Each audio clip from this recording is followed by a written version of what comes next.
first voyage around the world, the Magallan and Elcano expedition. It was the greatest maritime adventure of all time, a human saga started by the Portuguese explorer Francisco de Magallanes and finished by the Basque adventurer from Guetaria, Juan Sebastián Elcano, completing in the Nao Victoria the first ever circumnavigation of the world. Primus circumdedisti me was the inscription that the king gave to Elcano on his coat of arms, together with the spices that they brought from the East Indies.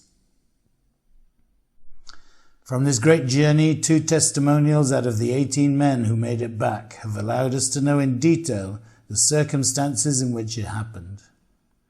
The great feat of the Greek sailor Francisco de Albo, expert helmsman on the Nao Victoria, trusted by Magallanes and right-hand man to Elcano, who kept the onboard log, which was technically faultless, keeping a note of their latitude during the whole journey as well as the course they took. Another very important testimonial was that of Antonio Pigafetta, an Italian explorer and writer who wrote in first person a detailed account of everything that happened during the 3 years of the expedition. Amongst other documents that illustrate the journey, there are those of the sailor Ginés de Mafra, the cabin boy Martín de Ayamonte, or the letter that Elcano wrote to Carlos I on completing the voyage.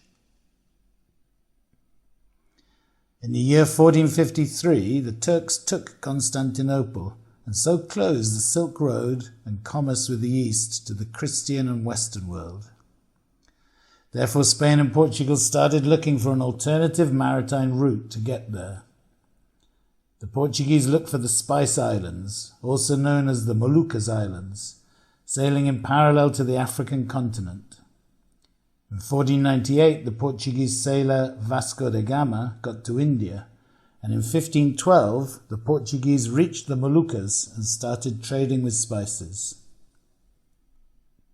Meanwhile, Spain continued to advance in America and searched for the passage to the east and the new Southern Ocean, discovered by the Spanish explorer and conqueror Núñez de Balboa, namely the Pacific Ocean.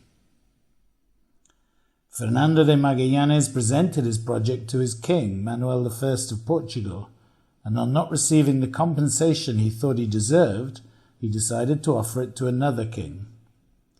It would be the young Spanish monarch who would accept and organize the fleet through the House of Hiring for India in Seville.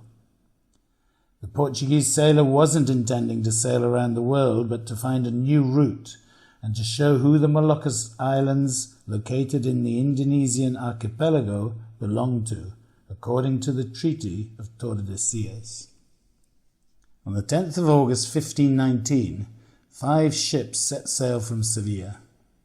The lead ship was the Trinidad, and it was accompanied by the San Antonio, the Concepcion, the Victoria, and the Santiago.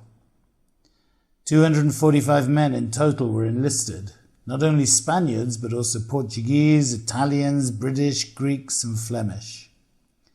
In the majority of cases, they were expert maritime professionals with big ambitions. The basis of their seafaring diet was biscuits, cake, and wine. They also took live animals on board with them, such as cows and pigs. The cost of the expedition was estimated at 8 million maravedi, an absolute fortune at that time. The Victoria is thought to have travelled 70,000 kilometres, sailing in 3 oceans, the Atlantic, the Pacific, and the Indian. After leaving Sevilla, they stayed a month at Sanlúcar de Barrameda, and on 20th of September 1519, they embarked on their adventure. They stopped off in Tenerife, and then Magallanes decided on a southern course, always remaining parallel to the African coast towards the Gulf of Guinea.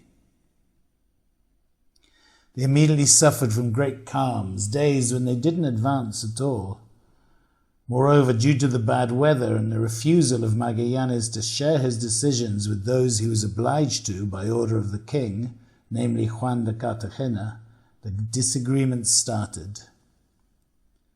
Almost 4 months after setting sail, they finally sighted American land, arriving at the coast of what is today the city of Rio de Janeiro.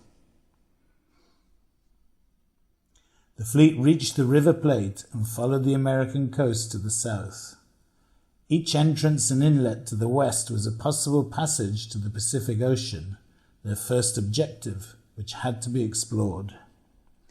They carried on sailing until they reached what they called the port of San Julian in the south of Argentina, where Magallanes decided to spend the winter, suffering from food shortages and poor weather.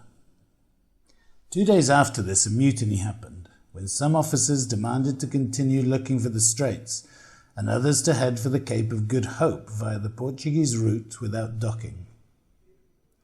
Magallanes put this mutiny down in no uncertain terms, ordering the arrest and execution of Gaspar de Quesada and Luis de Mendoza, at the same time leaving behind Juan de Cartagena and the cleric Pedro Sanchez de la Reina.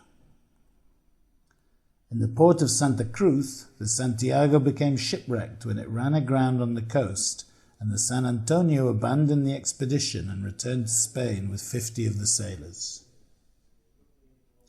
The crossing of the Magallanes Straits took almost a month, and finally, on the 28th of November 1520, they sailed out into the ocean they named the Pacific, as on that day by chance there were no storms and the wind was always favourable. During the voyage in the Pacific that lasted 3 months, many of the crew died due to hunger and scurvy. They ended up eating sawdust, rats, and leather from the rigging. They reached the Philippines on the 27th of April 1521, and in the Battle of Mactan, fighting against the islanders, Magallanes died. After his and many other sailors' deaths, the small crew left alive decided to burn the Concepcion. It was in Borneo where Juan López Caraballo, who was then the captain, was tried by his shipmates, who decided to replace him with Gonzalo Gómez de Espinosa, captain of the Trinidad, and Juan Sebastián Elcano, captain of the Victoria. The expedition continued, and finally, on the 8th of November 1521, they reached the Spice Islands, the original objective of the voyage, where they loaded up on the coveted spices, especially cloves, which would sell at a high price on their return to Spain. Just when they were about to depart, the Trinidad sprang a leak, so the captain, Gonzalo Gómez de Espinosa, decided to stay behind to repair the ship and tried to return by again crossing the Pacific Ocean to Panama, where they hoped to get help from other Spaniards. To avoid the risk of being discovered by the Portuguese, it would be Elcano, captaining the Victoria, who would continue with the original plan of returning via the Indian Ocean, therefore conceiving the first voyage around the world and proving through facts that the earth was indeed round. However, this option involved the risk of entering the areas controlled by the Portuguese, which forced them to avoid docking and to travel halfway around the world without stopovers. They knew that if they were caught, prison or death awaited them, which is why Elcano decided to always sail far from the coast. On the return voyage to Spain, they passed close to Australia, so almost discovered it by chance. They managed to round the Cape of Good Hope despite the mast and foresail breaking in two. In the Atlantic they were able to sail quicker, but the arduousness of the journey and the lack of supplies continued to take their toll. They decided therefore to dock in the islands of Cape Verde, where the Portuguese arrested 13 crew members and Elcano had to make a swift escape. On the 6th of September 1522, the Victoria arrived at Sanlúcar de Barrameda in Cadiz, and it was towed up the Guadalquivir to Sevilla, where the 18 survivors disembarked barefoot, carrying candles in their hands in a procession, thus fulfilling their promise.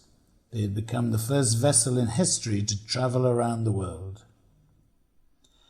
Elcano and his men had crossed the 3 main oceans on the planet, the Atlantic, the Pacific, and the Indian. Of those 245 men who departed from Sevilla, excluding those 50 who deserted and returned to Spain in the San Antonio, and the 13 arrested in Cape Verde. Finally, only 18 men made it back on board the Victoria. Of the shipmates on the Trinidad, only 4 managed to make it back years later. The valuable cargo of spices more than covered the cost of the trip and made profits of 4%. Juan Sebastián Elcano wrote to Emperor Carlos I, "And as your majesty will know, that which we should most esteem and hold on to is that we have discovered and travelled around the whole of the world, going to the west and returning from the east."